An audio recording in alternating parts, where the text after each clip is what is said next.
Welcome to the Discount Property Investor Podcast, where we show you how to buy real estate at a discount so you can create wealth over time and income today.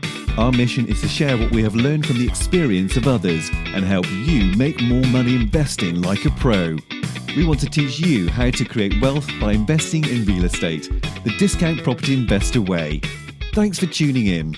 All right, guys, welcome back to the Discount Property Investor Podcast. I am your host, David Dodge, with co-host Mike Slane. We do want to encourage you to go check out the discountpropertyinvestor.com if you're looking for properties in the St. Louis, Missouri area. You can subscribe to get our emails in the top right-hand corner. And as always, check out freewholesalecourse.com. Tons of content on there about how to get started in wholesaling today. Take action, go to the course. It's an awesome course, and we're constantly going to be, updating it and add some stuff to that. So, absolutely. Today's topic is, Mike, what are we talking about today? We're talking about running appointments and determining repairs. So it's basically, what do you do when you get this far? So let's kind of talk about. We'll do a little brief recap. Yeah, last week we talked about talking to sellers and how your goal for talking to sellers was basically to set appointments. Well, now you're running the appointment, so what do you do? My philosophy on running appointments, Dave, is that the preparation for the appointment is the key to how well that appointment is going to go. Absolutely. So Absolutely. After you get off the phone with the seller, you can, again, and literally just jump into your pre-work for that appointment. What that involves to me then, is several different things. So I'm going to say that you want to show up with a contract. I like to show up with a contract that's pre-filled out where you've got the property address in it already, everything except for probably the price. Mm-hmm. So, you want to be ready to close on the property. You're going there with the intent to purchase the property, and you want to convey that to them. Mm-hmm. You want to make sure that the seller knows you want to buy this property. Yeah, when you pull a contract out at the kitchen table too, it conveys lots of things like confidence, of course, as well as your intent. My intent of me coming here is to buy this property. Also, it's preparation. It kind of conveys your professionalism as well, that you came prepared, you know what's going on. You're the one that's going to handle the transaction because you're not working with a real estate agent, so you have to be the expert for the home seller. Absolutely. So you want to show up again. I think show up with a contract. Show up with comps. If you're not going to, you may not actually use them when you're discussing the property with the sellers.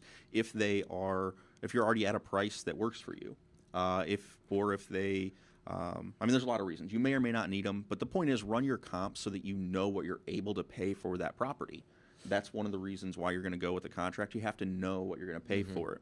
Yeah, I like to at least, even if I don't bring the comps, I always will run them prior to the appointment to kind of get a brief idea of what the properties in the area you're selling for. And if you can bring them with you, it's not a bad idea because if for any reason you're at the kitchen table or whatever and you're negotiating with the seller and the comps may be a good tool for you to negotiate, you can always pull them out. And you can say, hey, Mr. and Mrs. Seller, I know you're asking this for the property. However, this is what properties in the area have sold for. And whenever you do that, one of the tips that I'd like to, or one of the things that I like to do is I always try to convince the seller that, listen, it's not me versus you. Like, we're on the same team. It's me and you versus the market. So if the market will only bear this amount for these properties, as an investor, it wouldn't make sense for me to pay that price or more. I got to get it at a little bit of a discount. Absolutely. Okay. And that kind of goes into my next kind of talking point, I guess you'd say, for your running your appointment. What are your goals? So just like the previous episode, we talked about our goals for the phone call. You've got to have goals for your appointment too. And one of my primary goals is always going to be building rapport. So you want to make a friend with that person. And kind of as Dave said, is you want to make it very clear that it's not you versus them. You want to create a win-win situation. You want to create the best possible outcome for them and for you. Again, you can't buy it. You can't pay over market value. You need to make that clear to them that you're an investor, and that's how you feed your family is by buying houses and fixing them up and reselling them. But that pitch is so easy. I was just telling another guy in the office here, that pitch is so easy whenever you say, listen, I'm an investor. I don't pay retail. However, there is tons of advantages of working with me. I'm going to pay cash. I'm going to close fast. And I'm going to buy it as is. I mean, I'm going to take all of your problems away. This is a property that you either don't want or need to get rid of, or it's distressed, or you're distressed, whatever the case is. I can come in and I can help you. And again, like Mike said, you're always kind of looking for that win-win.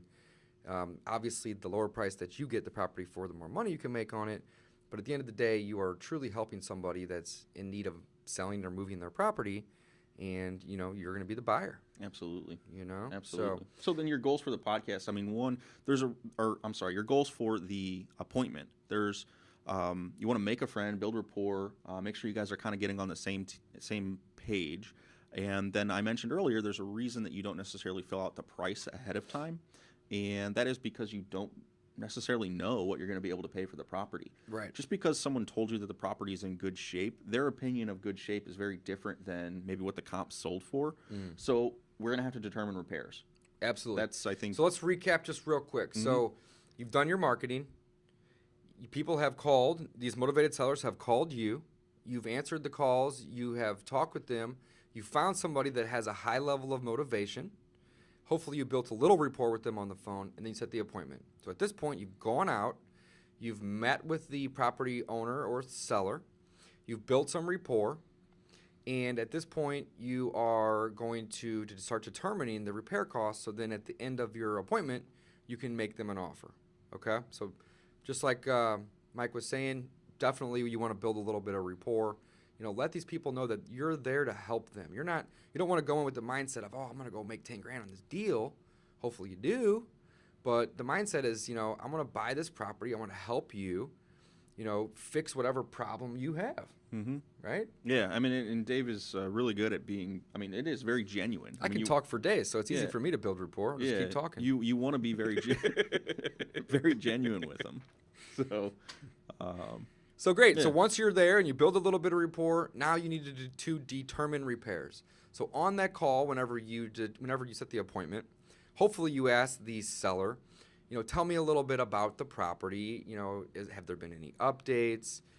Does it need work? And hopefully you just have a little bit of information about the property. But now you are standing in the property. What do you do next? Okay.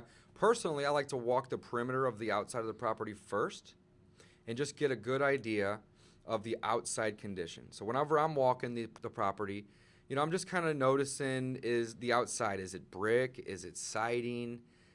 If it is siding, what kind of siding? Is it, just does it look good? What do the colors look like? Are the gutters hanging off the side of the house? The fascia boards, which are just the boards that go on the edge of the roof, do they look good? Are they present? Are they painted? The soffit, and those of you that don't know what soffit is, it is the material. Usually it's made of aluminum. It could be made of wood, but it goes beneath the roof, and it connects kind of the roof to the house. Is there soffit? How does the soffit look? Is it in good condition? Is it painted? And then, of course, the roof. Does the roof look like it's fairly new? Is it look worn? Is it missing shingles? And then, of course, siding. Is it hanging off the house? Does it look good? Is it nice and well kept? And then when it comes to brick, you just want to look at the brick and make sure there's no major cracks in the brick, or if the mortar in between the bricks is in good condition. And if it's not, then you'll need to do what's called tuck pointing. But again, you're just looking at this. It's an overall thing. You're not spending more than, I don't know, Mike, when you do an exterior walk around, what do you spend, 3 minutes? I'm pretty quick. Yeah, it depends. Yeah, 3 minutes. You're walking around. So on the appointment also, I like to take photos. Again, absolutely. You want to get the owner's permission. Just say, hey, I'm going to start on the outside of the house. Just do an outside quick walk around. Is it okay if I take a few photos while I'm walking around today so that I can remember what I saw? Absolutely. And people usually aren't going to care as long as you build a little bit of rapport with them. And you say, listen, I want to buy this house. I'm going to make you an offer at the end of this appointment. However, I have partners, so I need to be able to take some information back to them just to verify that, we're good to go. And usually if you build a little bit of rapport, you don't even need to tell them that. They'll just say, yeah, go ahead, take as many as you want. So back to the exterior walk around. You also want to be noticeable of window AC units and or a condensing unit and the condition of those. And it's very easy to tell if a house has an air conditioner or not if they, have a big AC unit that's in the back. Oftentimes they'll have AC units, but they're just all rusted out and they look like hell. And you know that you're probably going to need a new air conditioner at that point. Also, another thing to be aware of is the windows. you can have newer vinyl windows that are going to be more energy efficient, and they don't need to be new. I mean, they can be 10, 15 years old. They've been making vinyl windows for a long time. But if they have the old wood windows, they're going to probably need to be replaced most of the time, okay? And that kind of it. That's all I look for. Gutters, roof, siding, brick, windows. That's kind of the main stuff that you're looking for, whenever you're doing your exterior walk around. You also may want to be aware of any landscaping. But again, you're going to take a ton of pictures. You've also, again, you're walking around to find things too. So one of the things you might find is the driveway's cracked. So Absolutely. Or if the walkway, if there's big cracks in that concrete, that's an issue. So that's something that needs to be addressed. So snap a picture of that and keep moving on. So then you can use that as something that's going to need to be repaired. Again, something to negotiate price on later on. It's a good point, Mike. I kind of touched right over that. But the main point of determining repairs while you are on the appointment is to find all of the repairs and add those up either on a piece of paper or in your head, so that way you can use that for fuel in your negotiations a few minutes later. Mm-hmm. That's a really good point. Now, again, obviously those repairs are going to be important if you do decide to buy the property and or put it under contract. But again, you're really there at that point to get some pictures and do some math and figure out what those repairs are going to be. Okay. So yeah, let's keep going on. So we walk into the house after we're on the outside, and what are the key things that you're looking for? I mean, for me, I'm going to go in. I'm going to snap pictures of primarily the kitchen. I like to check underneath the sinks too, just to see if there's any water damage under all the sinks. Same thing in the bathrooms and the bedrooms. Not as many pictures of the bedrooms, but again, you're going to look for anything that needs repair. Again, if there's a hole in a wall or there's toilet missing, I mean, who knows? You just don't know what you're going to find. Yeah, I mean, just go around and look around, and you're going to get better and better at this as you do this more and more. I always look at the ceilings and see if there's any water marks on the ceilings, because it's a good indication that the roof is leaking or has leaked. Like Mike said, check underneath the sinks. Make sure there's no water in there.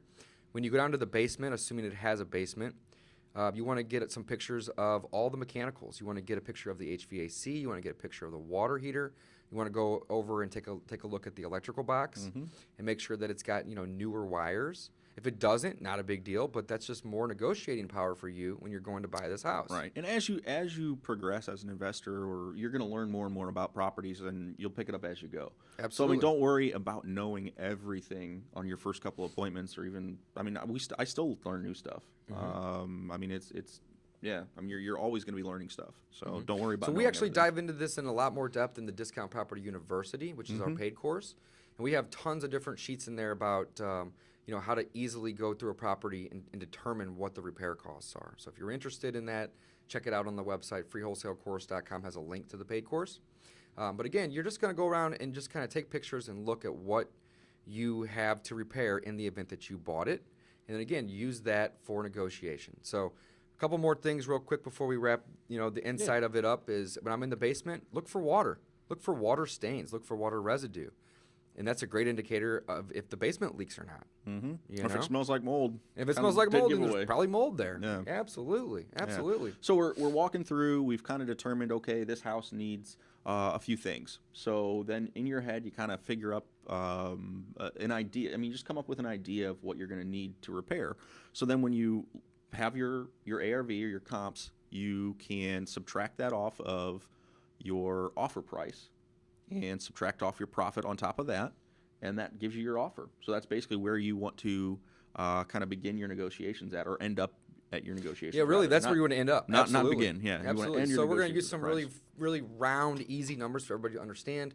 Let's say that the comps on the 3 or 4 local comps that you found that were good and very similar were 100,000, and that was the average of those 3 or 4.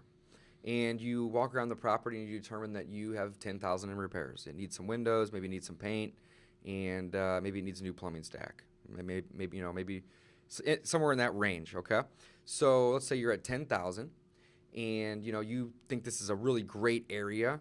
So discounting it maybe more than 20% isn't necessary. So you go from 100,000 to 80,000, and then you're going to subtract out your 10,000. Which puts you at 70,000. That's the highest you can pay. That does not include. Then you got to have a profit in there. That's my point. That's the highest you can pay, and there's no profit in there. So if it was me, I would say, okay, the highest I can pay is 65,000, because I need to make 5 on this deal. So 65 would really be my what's called maximum allowable offer, my MAO, and I would probably start my bid at $55,000 cash. And I emphasize that. That's great. And so what Dave just did was basically the MAO formula. He just went through that pretty quickly, and we've got that in the free course as well. I think we've talked about it in past episodes. So if you want to look at that or dive into that a little bit more, we actually even have a sheet in the free wholesale course that will make those for you. We'll Absolutely. It'll generate it for you, and it'll also kind of walk you through. So that's the MAO. You have to start your offers pretty low to get going on it. Yeah, and that's pretty much it. I mean, I don't know that there's much more to running appointments than that. So it brings me to a good point. I just made an offer 5 minutes ago before we started this podcast. I went and looked at a house yesterday, and my offer was $77,000. And the gentleman that I made the offer to on the phone told me $100,000. And then when I went out and met him at the property and offered him $77,000, he then countered at $93,000. So then I countered at $82,000. So I came up from $77,000 to $82,000. I believe that's $5,000 that I came up. And he said, okay, let me think about it. So already just from me going out and looking at the property, of course, building rapport, I was there for 30 minutes, maybe more. I've already got this guy down at least $10,000, maybe closer. Probably 18. Well, probably, yeah. Hopefully we'll get him down to 82, 83, 84 in that range. And we'll be able to sell this property all day for 95 to 100. You know, so that's great. Was that Rolando's? It was excellent. Yeah, Rolando's. So we've got a guy in our office we're working with, and it was one of his first appointments. So Dave was nice enough to run along with him and absolutely help him get that one going. So, so don't be afraid. I guess this is really the point of why I sold that little story. There is, don't be afraid to make low offers. And the reason is, now it's coming back to me. The reason is because once you put an offer out, it's very difficult, especially after you've gone to the property, built rapport, and determined repairs, to go lower. You can always, always, always go up on your offer, but once you make that offer, it's very difficult to say, I told you I'd give you $85,000 for your property, but, now I feel like I can only give you $80,000. Well, the seller's going to be pissed. They're not going to like that. And all that rapport that you just built with them is going to go out the window.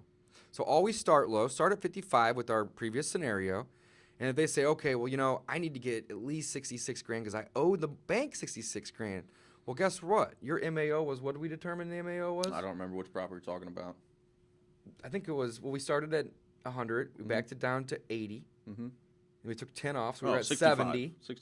65. In our last example. Yeah. So in that particular, scenario, the most you could pay was actually more than what they owed, or less than what they owed. So it wouldn't have been a deal. But if they would have only owed $59,000, and they said, I need to get 61, then hey, there you go. You can do the deal. Unless they're willing to come to the table. So don't be afraid to make the offer. That's another good point, Mike. Always make the offer. We're working with somebody right now that's coming to the table with $30,000 to sell this house. They're bringing that to the table.